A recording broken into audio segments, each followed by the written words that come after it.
Olá, boa tarde a todos. Eu gostava de começar por dar as boas-vindas e por agradecer a todos os que me vão acompanhar durante a próxima hora e que estão aí desse lado. Gostava também de enviar um abraço especial a todos os amigos e colegas com os quais tenho partilhado esta aventura de sermos professores. Queria também agradecer à Porto Editora e à Escola Virtual este convite que me fizeram para dinamizar, portanto, esta quinta sessão deste ciclo de webinars subordinados ao tema Encurtar a Distância. E precisamente para hoje, e uma vez que nós já estamos a encurtar as distâncias, eu propunha que nós dessemos aqui um passo em frente e que pensássemos em estratégias de ganharmos algum tempo. Tempo que nos está a fazer realmente muita falta. Mas antes de avançar, e para quem não me conhece, eu gostava de me apresentar. Sou professora de História há 18 anos, já trabalhei em várias escolas públicas e privadas, com alunos do ensino básico e do ensino secundário. Neste momento sou professora no Colégio Nossa Senhora da Bonança em Vila Nova de Gaia e vou tendo outras atividades, nomeadamente estou também a orientar alunos de mestrado na Escola Superior de Educação do Porto, na área da didática das ciências sociais e humanas. Vou também colaborando em projetos de investigação na área da história em que me especializei, a história moderna, e também colaboro, portanto, desde 2002, colaboro com a Porto Editora na criação de recursos pedagógicos, na criação de manuais escolares e também na criação de livros de referência para os mais novos na área da história.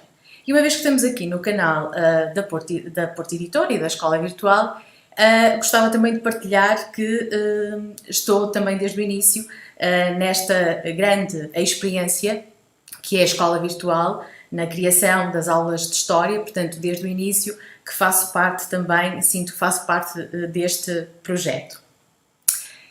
Então, para a sessão de hoje, eu trago aqui a partilha daquilo que vou fazendo enquanto professora e enquanto autora também de recursos pedagógicos e venho, portanto, partilhar aqui algumas experiências que vão ao encontro destes três grandes objetivos. O fazer fluir a comunicação, otimizar a parte da planificação e da criação das tarefas de aprendizagem e, ao mesmo tempo, como é que nós podemos agilizar toda a monitorização e todo o feedback que temos que dar aos nossos alunos. Penso que são as três grandes áreas que nos consomem mais tempo, em todo o trabalho que nós fazemos, são as três grandes áreas que nos consomem mais tempo nesta modalidade de ensino à distância que estamos agora a viver. E pensando precisamente nesta questão do ensino à distância, eu gostava de contextualizar este ensino à distância que nós estamos a fazer. Isto porque, efetivamente, se nós pensarmos stricto sensu naquilo que é o ensino à distância, há determinados aspectos que não estão acalculados.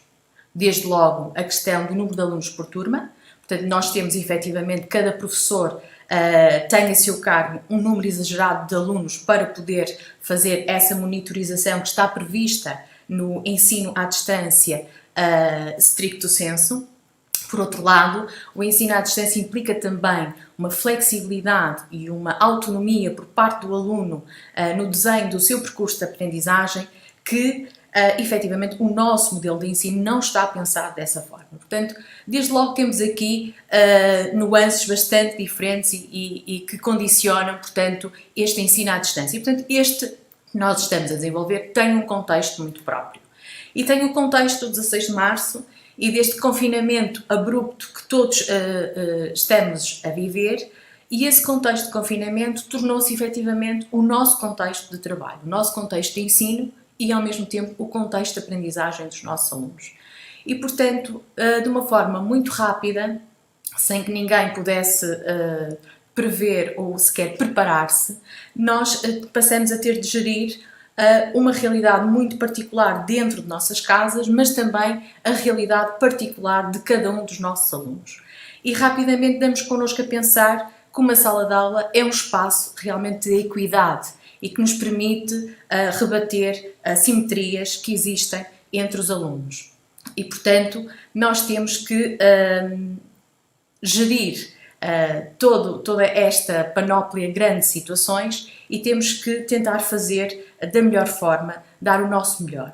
Por isso mesmo é que este ensino à distância, neste contexto particular que nós estamos a viver, tem este grande objetivo, que é nós darmos continuidade, e a continuidade possível ao processo de ensino-aprendizagem.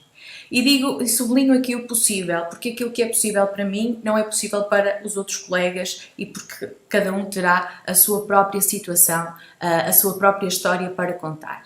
Mas a verdade é que esta continuidade possível que nós queremos dar, este acompanhamento que nós queremos fazer dos nossos alunos, trouxe-nos aqui aquela sobrecarga de trabalho, trabalho que está ligado àqueles aspectos que eu referi há pouco, se recordam. A comunicação, portanto, há dificuldades na comunicação e nós sentimos isso, dificuldades e um acréscimo de trabalho na parte da preparação de todas as tarefas de aprendizagem e depois o acompanhamento que nós conseguimos dar e o feedback que conseguimos dar aos nossos alunos. Houve realmente uma sobrecarga de trabalho a este respeito e, portanto, tudo isso resultou numa falta de tempo, que já era pouco, já era escasso, mas que realmente agora se esgotou por completo. E, portanto, é esta a nossa realidade, é este o nosso contexto deste ensino à distância. Portanto, não é um ensino à distância que tenha sido planeado, preparado, pensado, refletido. De qualquer das formas, é a situação que nós temos.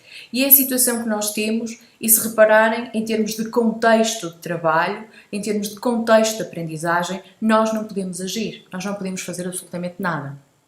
Portanto, a única possibilidade de ação que nós temos é no problema, é agir sobre o problema. É pensarmos então em estratégias que nos permitam, somando todas essas pequenas estratégias, nos permitam aliviar a carga de trabalho e nos deem, no fundo, aquele fôlego que nós todos estamos a precisar e, sobretudo, nesta reta final do ano letivo. Mas pensando já também no próximo e na situação que poderemos ter que encontrar a partir de setembro. Por isso mesmo, eu pensei aqui e partilho aqui determinados exemplos de como nós podemos ganhar tempo na comunicação se pensarmos em organizar, em estruturar essa comunicação com os alunos e com os encarregados de educação, seguindo determinadas regras. E, portanto, claro que inicialmente foi uma avalanche de e-mails, de mensagens, multiplicaram-se os canais, inclusive invadiram-se canais privados dos professores, por exemplo, mas aí havia realmente o foco de não se perder nenhum aluno, não se deixar ninguém para trás. De qualquer das formas, nós temos que pensar muito bem nestas estratégias de comunicação e temos que definir regras muito claras quanto aos canais de comunicação. Portanto, quais são os canais que nós vamos utilizar para comunicar com os encarregados de educação, se o fazemos diretamente. E, portanto, eu recordo, sou professora do ensino básico e secundário, portanto, há um diretor de turma, há a figura do diretor de turma e, portanto, tem que ficar decidido como é que vai ser essa comunicação. É via diretor de turma, é diretamente com o encarregado de educação, qual é o canal. E tem que se respeitar. Portanto, nós temos também que disciplinar do lado de lá os nossos interlocutores a respeitarem essas regras. E, portanto, devemos privilegiar, como é óbvio, os canais institucionais. É esses que nós devemos dar primazia para comunicar. E quando falo em canais institucionais, refiro-me sobretudo ao e-mail. Portanto, nós devemos usar o e-mail institucional para comunicar com os encarregados de educação, mas mesmo assim, esse e-mail deve ser utilizado para nós enviarmos as tarefas que o aluno vai ter que acompanhar de forma assíncrona. Esse e-mail servirá para trocarmos mensagens importantes com o encarregado de educação, mas, a meu ver, não deverá ser esse o canal para depois nós recebermos os trabalhos que são realizados pelos alunos. E é fácil nós entendermos que para um professor que tenha 100, 150, 200 alunos, Isto significa estar constantemente a cair em e-mails das mais variadas turmas, a qualquer hora, a qualquer momento, e, portanto, esta dispersão dos canais de comunicação e esta dispersão de informação vai exigir um tempo acrescido, um esforço acrescido, só para organização e gestão da informação. Nem sequer estamos a falar em ver aquilo que o aluno fez ou em corrigir e em dar feedback. Estamos só a falar em termos de organização e gestão de toda esta comunicação e informação que está a chegar ao mesmo tempo. Por isso, o e-mail serve para enviar a tarefa, serve para comunicar aspectos importantes em relação ao aluno, mas no retorno do trabalho que é feito pelo aluno, então vamos responsabilizar o aluno, dependendo da idade, obviamente, e o encarregado de educação, por fazer o upload dos trabalhos que o aluno realizou na plataforma de e-learning que estamos a utilizar. E, obviamente, quem utilizar a escola virtual tem todo o processo de comunicação muito mais agilizado e facilitado. Mesmo nesta comunicação que nós fazemos, seja seja o e-mail, seja o trabalho que está a ser colocado na plataforma, até aí deve haver regras e até aí nós devemos, no fundo, pedir que os nossos alunos gravem os seus trabalhos identificando a turma e utilizando o seu primeiro e último nome. Porque, mais uma vez, 100, 150 ou 200 trabalhos que não têm qualquer tipo de identificação, ou um e-mail que nos chega, mas sem qualquer tipo de identificação, mais uma vez, é mais esforço, mais tempo que nós vamos despender só nesta gestão da informação. E, portanto, são pequenas ideias que deixo aqui, mas que poderão fazer, todas somadas, poderão fazer a diferença e agilizar, portanto, fazer-nos ganhar algum tempo neste processo de comunicar com os alunos. De qualquer das formas, também queria deixar aqui claro que a comunicação com o aluno não se resume a este enviar de tarefas ou enviar de e-mails e recepção do trabalho que o aluno fez. Portanto, há outras formas de comunicação que nós estamos a usar e que se calhar podemos até nem ter ainda pensado nisso, mas estamos a comunicar com eles. Nem sempre, não é só através do e-mail ou através da mensagem e, portanto, ao longo da sessão, quando me parecer que faz sentido chamar a atenção para este ou aquele pormenor de comunicação, eu falo-ei. Passamos para a planificação, que é também outro dos aspectos que muito tempo nos consome e que, efetivamente, nesta modalidade de ensino à distância, todo o processo de planificação ganhou outra centralidade, porque muitas das vezes nós temos que ter os planos de trabalho fechados até com uma semana de antecedência, têm que estar formalizados, portanto, num documento que vai ser enviado para casa e, portanto, nós temos que ter em atenção um conjunto de aspectos para pensarmos se não estamos a planificar em excesso, se não estamos a enviar coisas em excesso, porque efetivamente o contexto, nós nunca nos podemos esquecer do contexto dos nossos alunos e cada professor tem os seus próprios contextos, tem as suas histórias, não é? Com as quais tem de lidar. Tendo em conta alunos do segundo e terceiro ciclos do ensino básico e alunos do secundário, nós temos de saber qual é o horário dos alunos. Portanto, não é a minha disciplina, a história, não é a única disciplina que eles têm outras. Portanto, assim como eu vou pedir tarefas de aprendizagem, as outras disciplinas também vão e, portanto, eu tenho que ter em atenção esse horário dos alunos para não estar a pedir excesso de trabalho, porque realmente quando resulta num excesso há também uma desmotivação do outro lado e sobretudo se estivermos a falar de alunos com um contexto em que não haja um acompanhamento muito próximo por parte de um adulto ou do encarregado de educação.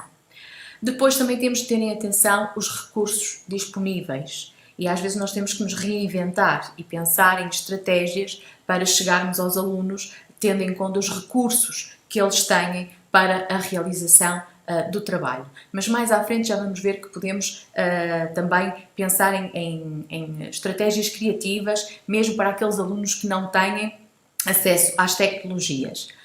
Depois pensarmos nos níveis de concentração, portanto, na sala de aula nós estamos realmente, quando estamos presencialmente e em sala de aula estamos todos a trabalhar para o mesmo, temos todos o mesmo objetivo e há ali, digamos, uma força que impele ao trabalho. Em casa, o contexto é completamente diferente, portanto, os níveis de concentração são muito mais baixos, o grau de autonomia para a execução de certas tarefas também, e, portanto, nós temos que atender a isso e pensar que, às vezes, menos tarefas que nós mandamos podem significar mais sucesso, porque o aluno até consegue realizá-las, até compreende o que tem para fazer, consegue executar, sente o sabor do sucesso, sente que foi capaz e nós ganhamos o aluno para este trabalho. Quando queremos, às vezes, também um bocadinho compelidos com a necessidade de cumprir programas, de andar para a frente, exageramos nesta dose de trabalho que enviamos e às vezes estamos a fazer, aquilo que estamos a fazer é contraproducente, não é? E o aluno rejeita e nós acabamos por não conseguir avançar. Todos estes aspectos que eu tenho aqui, claro que ganham ainda um peso bem maior quando nós falamos de alunos que têm necessidades especiais e que realmente para alguns será mesmo muito difícil chegar até eles, para outros, com alguns recursos que a escola virtual tem, com a ajuda dos pais, às vezes é possível nós não perdermos o contacto e irmos continuando também a chegar a estes alunos. Em relação à planificação e o facto de ela realmente nos tomar muito do nosso trabalho nesta modalidade de ensino à distância, eu queria falar-vos destes planos de ensino à distância que a escola virtual tem e que estão disponíveis para todas as disciplinas. Trago aqui alguns exemplos, portanto, para o segundo ciclo, terceiro e também para o ensino secundário. E são precisamente planos de ensino à distância que estão no espaço de cada projeto pedagógico. Portanto, como eu vos disse, portanto, sou autora de manuais, tenho aqui o meu HGP em ação 5, mas trago também aqui exemplos de outros colegas e, portanto, todos os projetos pedagógicos têm no seu espaço virtual um conjunto de planos que têm sido feitos pelos autores dos projetos e, portanto, são planos que convocam aula a aula os diferentes recursos que o projeto tem. E, portanto, nós temos aqui já uma possibilidade de trabalho com os nossos alunos em que temos recursos que vão desde os PowerPoints, fichas de trabalho, recursos digitais que fazem parte do projeto e que estão na escola virtual e, portanto, nós temos já ali um material bastante organizado. Mas, acima de tudo, e eu queria chamar a atenção para isso, estes planos de ensino à distância foram construídos tendo em conta as dificuldades de alguns alunos, se não de muitos deles, em terem acesso às novas tecnologias, em terem dificuldade a estarem ligados permanentemente à internet e, portanto, nós não queríamos que isso fosse um obstáculo à sua aprendizagem, nem que ficassem para trás.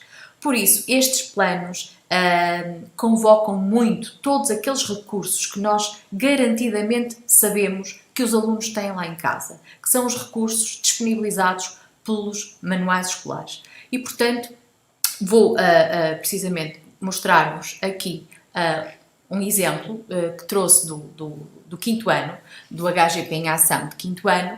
Portanto, estes planos chamam precisamente a atenção do aluno para a análise de mapas, imagens, documentos escritos, texto de autor que explica, e tudo está no seu manual.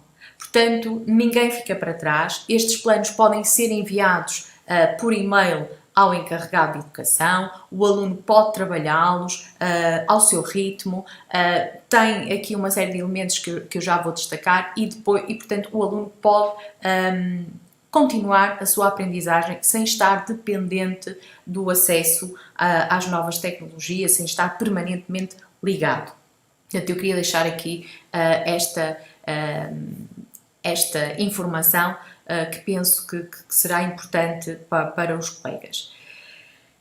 E, portanto, temos aqui o exemplo do HGP em ação, do seu espaço na escola virtual e, logo, o primeiro menu que temos é esse, precisamente, propostas de planificação de atividades para o ensino à distância. Num primeiro tópico temos um vídeo que nos ajuda a atribuir atividades às turmas, portanto há sempre esse apoio que nós também temos quando ainda não sabemos utilizar estas ferramentas.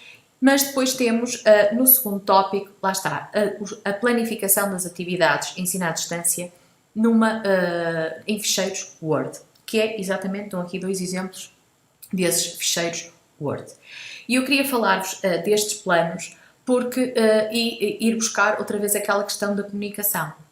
Quando tive que pensar nestes planos e que eram para alunos de 5º ano e pensar que eram para alunos que podiam estar muito isolados dos colegas, perder o contacto com os professores e, portanto, iriam receber, digamos assim, um documento para orientar a sua aprendizagem, pareceu-me que uma grelha ou uma lista de tarefas de aprendizagem não seria a melhor forma de comunicar e de motivar o aluno para aquilo que nós queremos, para o trabalho que nós queremos que ele faça. Então, pensei neste modelo que se assemelha a um caderno diário, organizado, com cores, em que tem lá a lição, tem o sumário, tem também os materiais que o aluno vai necessitar e, se repararem, estão logo indicadas as páginas do manual que o aluno vai trabalhar naquele plano. Tem espaços para o aluno poder preencher, colocar aqui as suas respostas e lentamente ir construindo quase um portfólio de aprendizagem. Temos também espaço para o aluno colocar as dúvidas, portanto é um trabalho muito sozinho, muito autónomo, que está aqui orientado passo a passo, mas é normal que surjam dúvidas, é normal que surjam perguntas e, portanto, há ali um espaço plano a plano para que o aluno não se esqueça de registar as dúvidas que tem para colocar ao professor e que depois poderá colocar no momento de interação direta, numa videoaula, ou poderá ao enviar ao professor o trabalho que fez, o professor também tem ali, consegue ter uma noção onde é que os alunos estão a ter mais dificuldade para, numa oportunidade, poder explicar essas dúvidas. Estes planos têm também, obviamente, links e, portanto, quando o aluno puder estar online, pode carregar naqueles links e ter acesso aos recursos digitais. Mas mesmo os PowerPoints estão aqui disponíveis, são enviados para o aluno tem acesso, digamos, a um material que até era exclusivo do professor e que agora está disponível para o aluno poder aprender e, portanto, não deixarmos ninguém para trás. Nesta lógica da comunicação com os alunos, o facto de nós tentarmos chegar próximo deles. Colocamos aqui os balões de fala, os balões de pensamento, os emojis, o post-it, portanto com desafios, com alertas, às vezes para aspectos particulares do manual, para ele não passar ao lado desses aspectos que são importantes. Portanto, há aqui também uma preocupação na forma de comunicar e na forma de chegar ao aluno.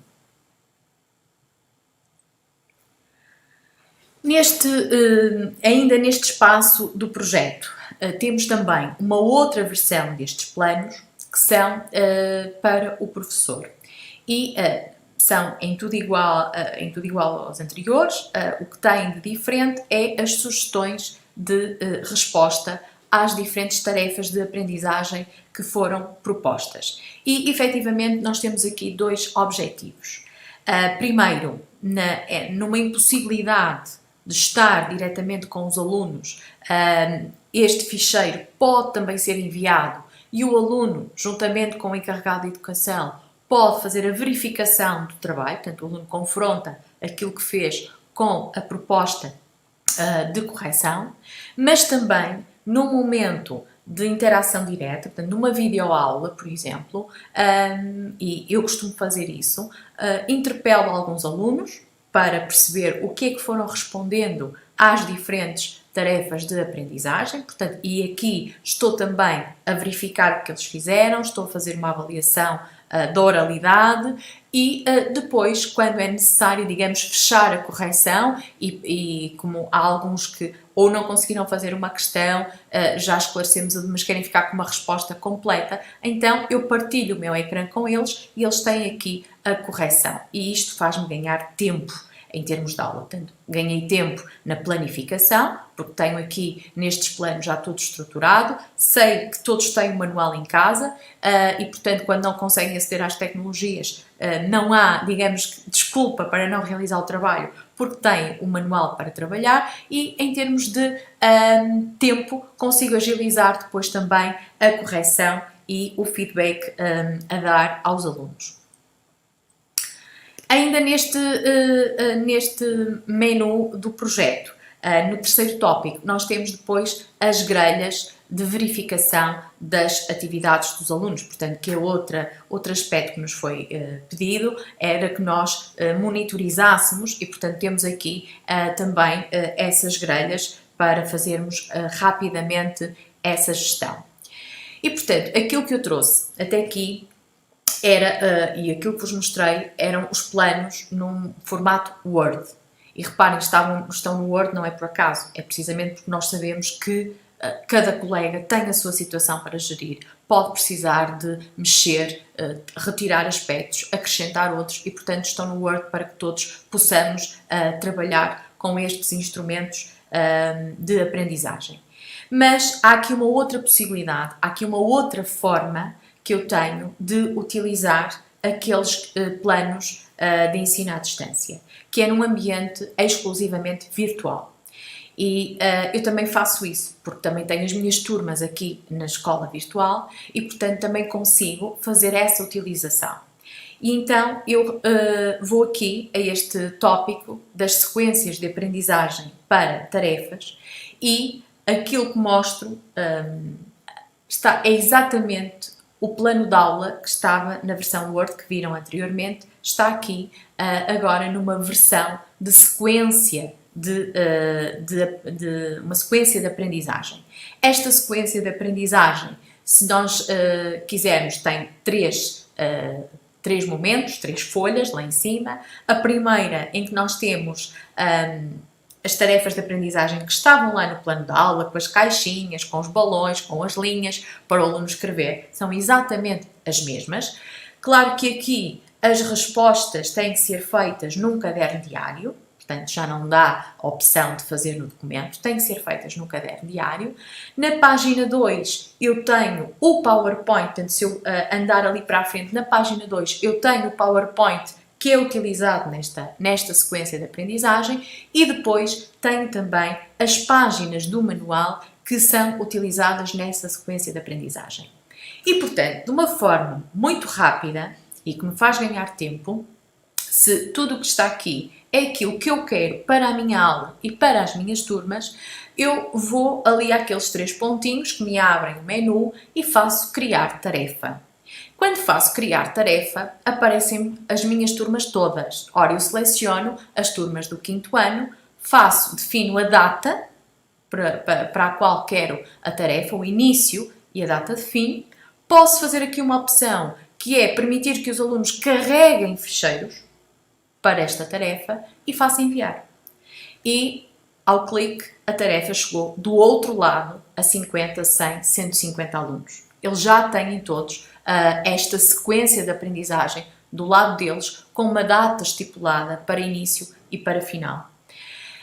Quando eu permito que eles anexem ficheiros, como estão a resolver as tarefas no caderno diário, basta tirarem uma fotografia, anexarem essa fotografia do trabalho realizado, fazerem enviar tarefa e do lado de cá eu vou receber esse trabalho que foi feito.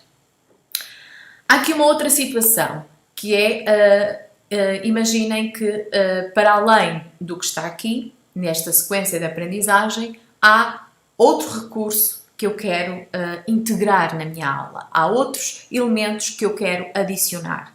E então eu tenho também essa possibilidade. Em vez de fazer criar tarefa, faço criar ou adicionar aula personalizada. E aí, essa minha aula vai ter não só esta sequência de aprendizagem, mas todos os outros recursos que eu carregar, digamos assim, para dentro daquela aula. E depois é exatamente a mesma coisa. Atribuo a aula às turmas que eu quiser e posso, até nesta atribuição, tirar alguns alunos, se eu achar que não é para todos a tarefa ou a aula. Portanto, posso fazer aqui esta diferenciação pedagógica. Atribuo às turmas que entender e, mais uma vez, de uma forma rápida, todos estes elementos chegam aos alunos. Mostrar-vos aqui um exemplo de um plano para o ensino secundário. E, portanto, para vos falar mais uma vez da questão da comunicação. Estamos aqui perante já o modelo da grelha, portanto, estamos a falar de uma forma de comunicar com alunos mais velhos, portanto, alunos de 11º ano, que têm outra autonomia na gestão e na regulação da sua aprendizagem e, portanto, estamos aqui a falar de um plano de aula que está feito para uma semana, com uma previsão de 3 aulas, em que, mesmo para alunos mais crescidos, está aqui uma orientação do seu trabalho, do seu estudo. E também para alunos mais crescidos está aqui a grande preocupação em que utilizem todos os recursos que são disponibilizados pelo manual. Mas claro que também, tirando partido do facto de serem mais velhos, terem outra autonomia, terem outra capacidade para usar as tecnologias e até o recurso ao telemóvel, são propostas aqui atividades de cooperação entre os alunos. E, portanto, temos aqui propostas de trabalho de pares, trabalhos de grupo, em que há uma produção que pode ser feita pelos próprios alunos, desde PowerPoints, que eles já sabem fazer, gravação de vídeo, portanto, apresentações em vídeo, áudios, portanto, que eles podem realizar e depois enviar aos professores com o resultado do seu trabalho. De qualquer das formas, era mostrar-vos aqui uma outra forma de comunicar, portanto, atendendo precisamente à idade dos nossos alunos, mas com informação estruturada, organizada, uma comunicação direta e, ao mesmo tempo, orientada para os alunos. Estes planos que nós vimos aqui, quer do 5º ano, quer do 11º, são planos que estão construídos com base num conjunto de estratégias ou experiências de aprendizagem que nós pensamos para os alunos, para os ajudar no contexto em que estamos a aprender. E essas experiências de aprendizagem estão sempre ancoradas em recursos. Nunca estão no vazio, estão sempre ancoradas em recursos. E, efetivamente, os recursos pedagógicos podem ser tudo aquilo que, sob uma intenção, um objetivo pedagógico, me permitem ensinar e vão permitir ao aluno também aprender. Existem diferentes tipos de recursos, os mapas, as imagens, os textos, os vídeos, objetos que nós podemos mostrar, e esses recursos podem aparecer, podem ser disponibilizados aos alunos em diferentes suportes. No suporte de papel, e portanto daí, mais uma vez, relembrar a questão dos recursos que estão, a grande panóplia de recursos que o aluno tem no seu próprio manual, ou podem ser apresentados de uma forma digital. E a verdade é que quando nós estamos a falar dos recursos, muitas das vezes nós, e neste processo da planificação, nós estamos a pensar nas tarefas de aprendizagem, que recurso é que vamos mobilizar para os alunos trabalharem, e muitas das vezes temos aqui este dilema entre a produção de recurso ou a seleção de recurso. E, obviamente, que estamos sempre a fazer aqui a gestão de tempo. Produzir recursos implica tempo que nós não temos. Selecionar é mais rápido. Mas efetivamente às vezes nós sentimos aqui algumas dificuldades se estamos a fazer a melhor opção. E a verdade, e partilho também aqui a minha experiência pessoal e depois vou-vos mostrar alguns recursos em que isso aconteceu. Sempre que é possível e sempre que eu me sinto à vontade e capaz, eu produzo os recursos. Quando isso não é possível, eu seleciono. E a verdade é que há recursos digitais que eu não tenho capacidade para os produzir, porque envolvem um saber técnico tão especializado de design gráfico, de programação, de edição de vídeo, que efetivamente para ficar um recurso com a qualidade que eu quero, eu não tenho a capacidade técnica. Mas aquilo que o professor hoje em dia tem que realmente saber é conceber o recurso, pensar qual será o melhor recurso para trabalhar um conteúdo com os seus alunos e validar científica e pedagogicamente recursos que já existem, que já estão disponíveis e que eu tenho que pensar se são esses os recursos que me servem, que servem os meus propósitos pedagógicos, tendo sempre em conta os meus alunos, as características que eles têm, a realidade com a qual eu estou a trabalhar. E, efetivamente, nós na escola virtual dispomos já de um conjunto de recursos que podemos selecionar e integrar nos nossos planos de ensino à distância. Mas também temos os nossos recursos. E, portanto, eu também gosto de tocar neste aspecto. Também tenho os meus recursos. Eu gosto de usar determinados recursos que são meus, que fui eu que fiz. Ou quero fazer recursos novos. Isso é possível na escola virtual? É. Portanto, a escola virtual não é apenas um repositório de recursos pedagógicos. É possível, na escola virtual, eu editar recursos que já lá estão, assim como posso criar os meus próprios recursos.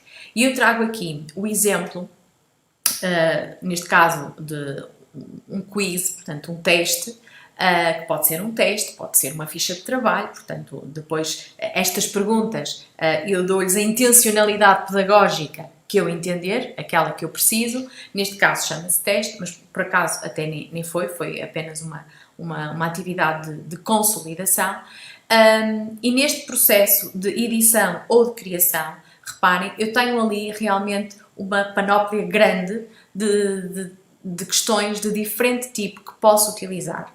E eu deixei precisamente ali o sublinhado na resposta em aberto, que no caso da história, para nós é muito importante nós permitirmos e conseguirmos avaliar, sobretudo até nesta modalidade de ensino à distância, a capacidade de produção escrita do aluno, a capacidade de desenvolvimento de uma ideia, a capacidade de justificar uma resposta. E, portanto, isso é possível neste tipo de questões que podem ser criadas e que permitem ao aluno escrever.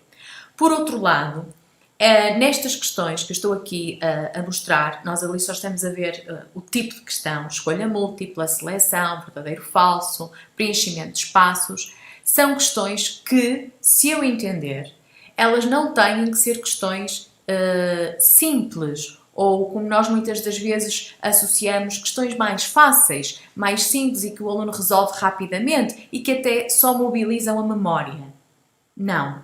Eu posso colocar para cada uma das perguntas que vou construir, posso colocar uma fonte de informação, um gráfico, um mapa, um excerto de um texto, uma imagem e fazer decorrer a resposta à pergunta da análise desse documento que lá coloquei. Portanto, a pergunta pode se tornar bem mais complexa e ao nível, por exemplo, do ensino secundário, isto é uma mais-valia, porque nós trabalhamos muito a análise das fontes de informação e, portanto, eu posso lá colocar todos esses elementos e fazer na mesma esta grande variedade de questões. E, portanto, eu trouxe aqui este exemplo precisamente porque esta avaliação, esta aferição daquilo que os alunos estão a conseguir realizar em termos de aprendizagem, se estão a conseguir avançar, se estão, como estão longe de nós sentimos necessidade de aferir isso. E, portanto, temos aqui um mecanismo, uma ferramenta de trabalho que nos permite selecionar perguntas que já estão feitas, editar aquilo que eu acho que não me serve para aquilo que eu quero fazer com os meus alunos e posso trazer para aqui perguntas que fui eu que criei e que são minhas e estão no meu espaço. Outra possibilidade que eu tenho, e agora saindo aqui da questão das perguntas, dos exercícios, eu tenho, imaginem, um PowerPoint, eu tenho um texto, eu tenho outros recursos que são meus e que eu gosto de utilizar. E que se estou aqui na escola virtual, então como é que eu faço? Eu não tenho só que usar, digamos, as animações, as apresentações PowerPoint que estão aqui. Eu, na escola virtual, eu posso trazer também esses meus recursos. E, portanto, eu trouxe aqui para partilhar convosco duas situações que são diferentes e que são iguais ao mesmo tempo. Por um lado, eu tenho ali um exemplo de um trabalho de uma aluna do secundário que fez do 11º ano, fez uma apresentação em aula, portanto numa videoaula que nós tivemos, tinha que mostrar no fundo, numa apresentação ali em direto à turma, o produto da sua aprendizagem autónoma, e essa aluna decidiu acompanhar a sua apresentação de um PowerPoint que tinha feito. E, portanto, mostrou, e realmente o PowerPoint estava com qualidade, estava com as ideias essenciais e, portanto, estava um recurso muito bem produzido. Reparem, um recurso que é o produto de aprendizagem de uma aluna, mas que me vai servir e que me serviu para a aprendizagem de outra aluna. Portanto, isto foi uma aula normal, de história. A seguir, eu tinha uma aula de apoio com uma aluna dessa mesma turma, que tinha mais dificuldades, e eu criei aqui, no meu espaço da escola virtual, criei uma aula personalizada para esse momento de apoio que ia ter com a aluna.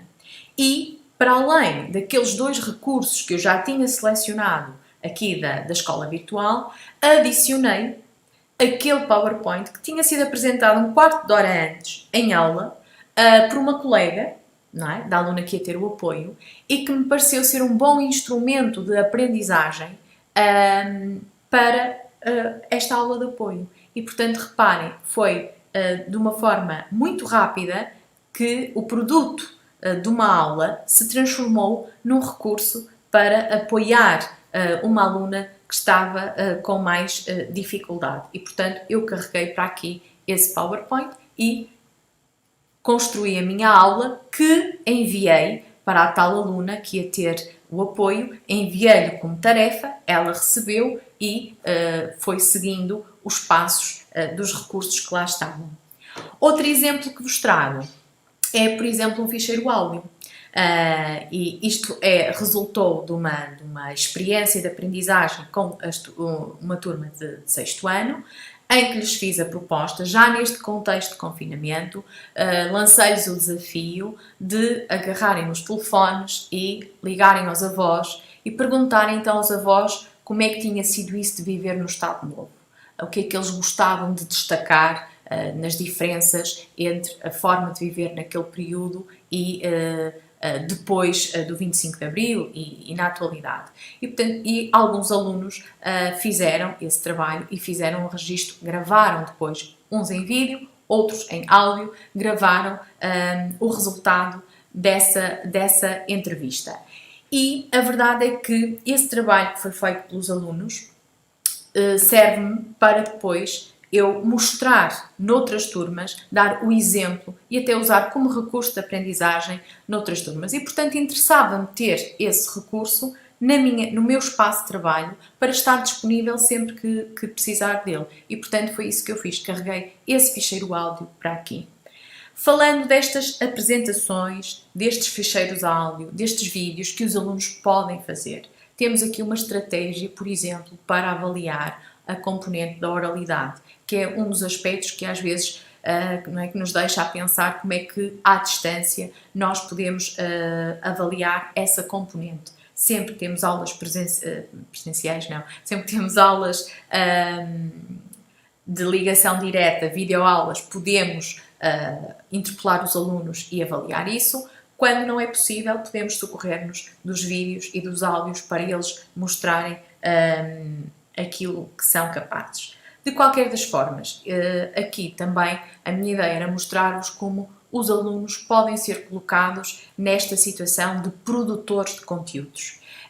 E há aqui uma centralidade que o aluno ganha, um protagonismo desde o início da aprendizagem até ao fim, e depois há a valorização do seu trabalho, porque é exposto aos colegas, porque serve inclusive para nós usarmos como exemplo de boas práticas junto de outros alunos que têm mais dificuldade em fazer este tipo de tarefas de aprendizagem.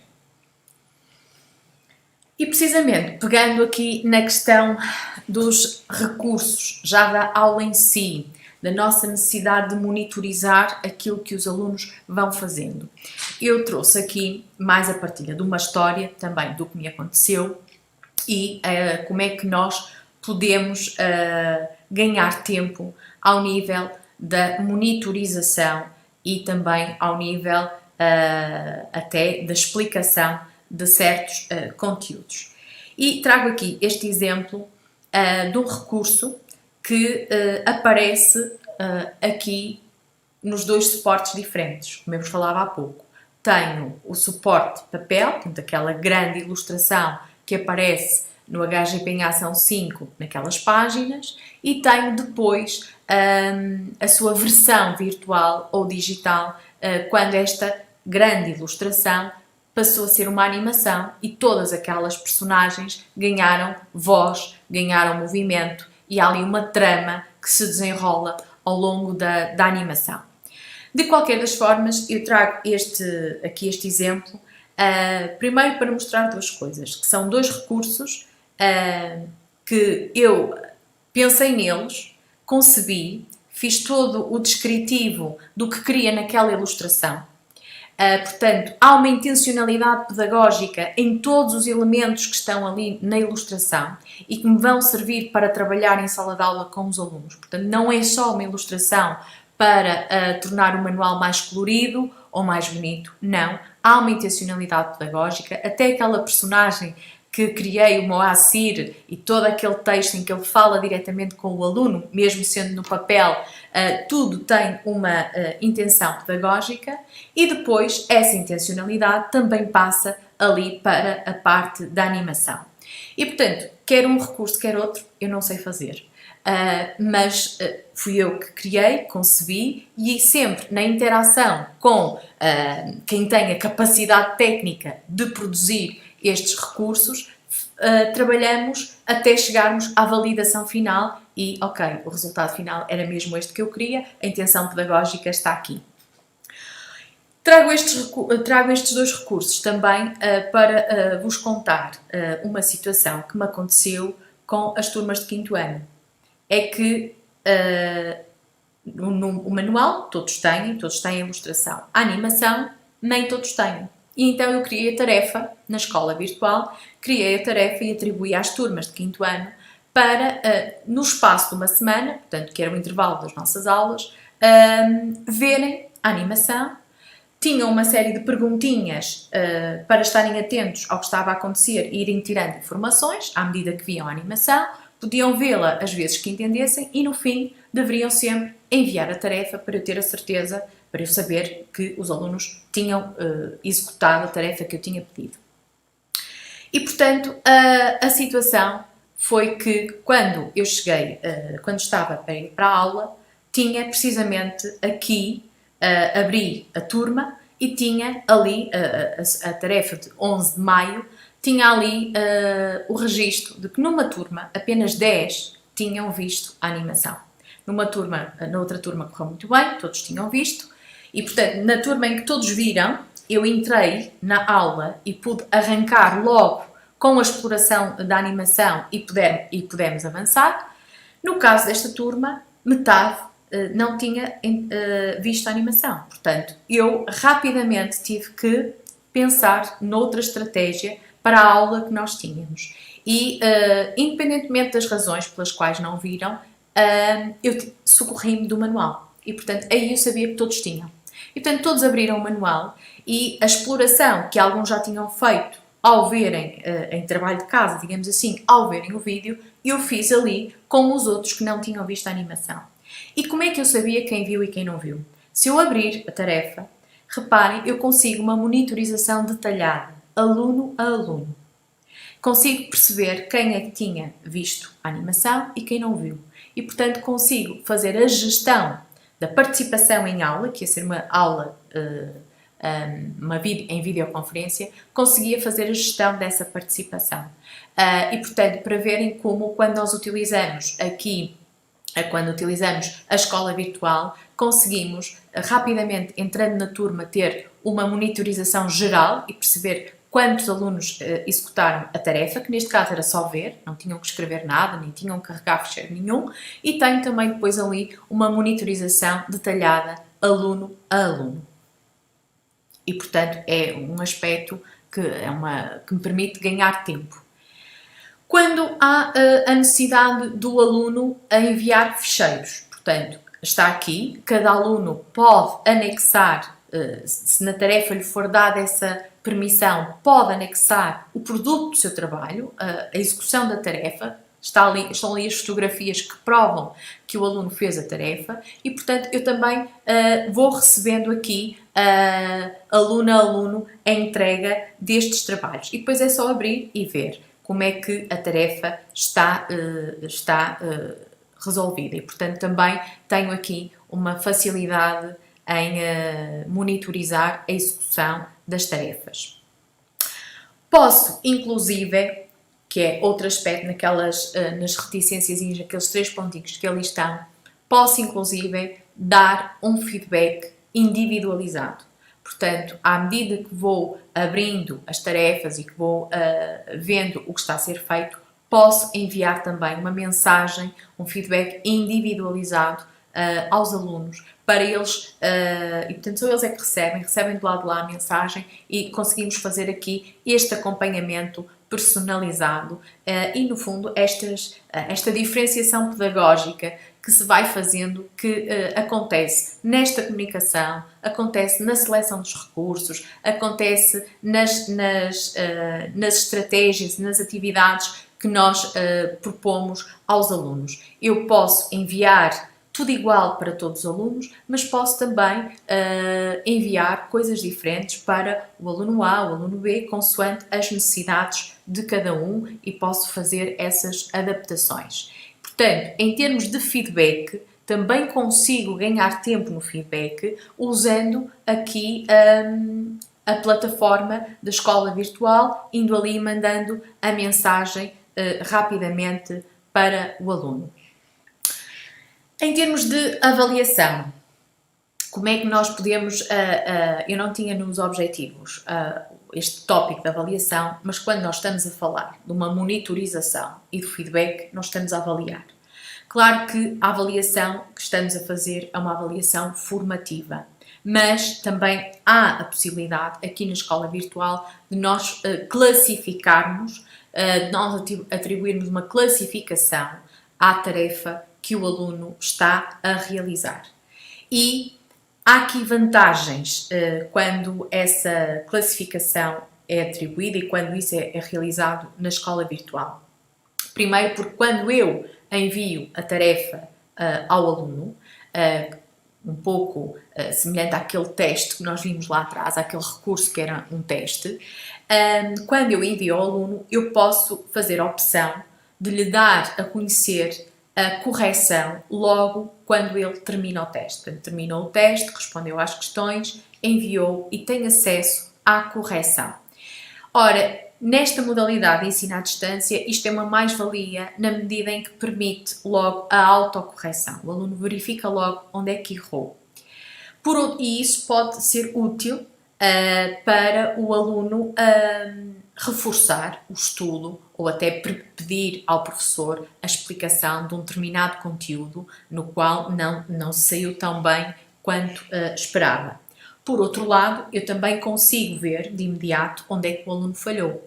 E, portanto, como viram naquele feedback lá atrás, eu também posso escrever a mensagem ao aluno dizendo para ele voltar a estudar este assunto ou rever aquele assunto, porque são os aspectos onde ele ainda não está tão bem preparado. Por outro lado, esta avaliação, aqui trago um outro exemplo também que aconteceu com a minha turma 11º ano, era um trabalho para avaliação, para ser classificado, mas que não tinha o objetivo de uma classificação de um teste, era realmente só para que os alunos tivessem uma noção mais real, se fosse um teste, que tipo de resultado atingiriam. E, portanto, era uma componente de avaliação formativa. Mas que nós colocamos ali as classificações porque percebemos que também para os alunos há aqui uma outra motivação na realização da tarefa. E, efetivamente, esta tarefa que foi atribuída, reparem, o aluno, neste caso a aluna, tem logo a percepção do seu resultado. E aquilo que nós estávamos, digamos, em sessão de treino, em avaliação formativa, aquilo que a aluna me pediu, eu não lhe disponibilizei a correção, portanto ela não sabe onde é que estava a falhar, só viu o resultado, e aqui a estratégia foi, professora, pode reatribuir-me novamente a tarefa, eu vou tentar novamente, e aqui sim, agora vou consultar o manual, acho que sei, tenho uma ideia quais são as questões onde eu não tenho bem a certeza da resposta, onde poderei estar a falhar, e portanto há aqui este trabalho que está a ser feito de acompanhamento do estudo e que é possível de uma forma muito rápida. Portanto, o aluno tem o resultado, de imediato eu reatribuo a tarefa e o aluno volta a tentar fazer, neste caso apoiado com o manual, e caso seja necessário também pode enviar a mensagem ao professor e o professor está do lado de cá também para poder acompanhar e poder explicar as dúvidas. Portanto, temos aqui, no fundo, um conjunto de ferramentas que, na escola virtual, que nos permitem ir ganhando tempo. Tempo na planificação, temos os planos de ensino à distância numa versão Word para todos os alunos, muito baseados nos manuais. Temos os planos de ensino à distância num ambiente exclusivamente digital. Neste momento eu posso ter as minhas turmas aqui na escola virtual e posso trabalhar com elas aqui, posso-lhes atribuir tarefas e nessa atribuição de tarefas eu consigo acompanhar toda a execução e dar feedback de uma forma muito rápida e isso permite-me ganhar tempo. Ao mesmo tempo que na avaliação, nesta questão de avaliar, seja numa vertente formativa ou numa vertente de classificação, eu também tenho aqui a possibilidade de fazer esse trabalho e de gerir de uma forma rápida e eficaz todas estas componentes que me estão a ser pedidas neste ensino à distância e, sobretudo, quando tenho centenas de alunos e preciso realmente de agilizar todos estes procedimentos. Passando agora às vossas questões e por aquilo que eu consigo ver, acho que há aqui algumas questões, aliás, há muitas questões que eu fui respondendo ao longo da sessão, nomeadamente a questão do ganhar tempo, como é que nós podemos ganhar tempo. Claro que este ganhar tempo é um somatório de procedimentos que nós podemos agilizar e que no fim realmente nos resultam num bocadinho mais de tempo que precisamos. De qualquer das formas, há aqui uma questão também relacionada com a avaliação da componente da oralidade e que eu fui também dando aqui algumas ideias de como podemos fazer isso e realmente a componente da oralidade é importante até para nós termos às vezes um bocadinho a certeza de que o trabalho que nos chega é realmente feito pelo aluno, é realmente o aluno que está a conseguir acompanhar as aprendizagens e, portanto, em momentos de interação direta, nós podemos tirar isso a limpo, digamos assim. Há aqui também algumas questões que vão ao encontro aqui do tema, qual é o papel do professor no meio deste ensino à distância. Nós estamos tão longe dos nossos alunos, qual é o futuro da nossa profissão, será que somos dispensáveis e que as plataformas nos substituem e portanto, coloca-se aqui um bocadinho essa questão. E eu penso que, e por aquilo que fui expondo ao longo desta sessão, acho que o ensino à distância, se nós estivermos atentos desde o 16 de março, o ensino à distância veio realmente provar como os professores são indispensáveis. E, portanto, reparem, em todos os momentos que eu foquei aqui, desde a parte da comunicação, a planificação, em que eu tenho que selecionar recursos, tenho que criar ou selecionar recursos, tenho que pensar em estratégias, experiências de aprendizagem para os meus alunos. Tenho que depois acompanhar o trabalho que eles fazem, não é? Tenho que monitorizar, tenho que lhes dar feedback, tenho que ir avaliando a sua progressão, o trabalho que vão fazendo. Reparem, em todos estes momentos, mesmo à distância, mesmo usando tecnologia, mesmo usando a plataforma de e-learning que é a escola virtual, nada disto acontece se eu não estiver cá. Todas as decisões pedagógicas com os meus alunos dependem de mim, de mais ninguém. Não é a plataforma que vai escolher por mim, não é a plataforma que conhece os meus alunos, que sabe as suas dificuldades, que sabe os seus contextos. Sou eu. Portanto, eu sou o decisor. E por isso, pensando nesta perspectiva, deixo aqui esta mensagem de esperança. Nunca os professores se mostraram e nunca a sociedade sentiu que os professores são tão indispensáveis quanto nesta modalidade de ensino à distância. E, portanto, era assim que eu queria terminar com esta mensagem de coragem, de parabéns também a todos os professores que estão a dar a continuidade possível ao processo de ensino-aprendizagem neste contexto tão difícil para todos nós. Muito obrigada.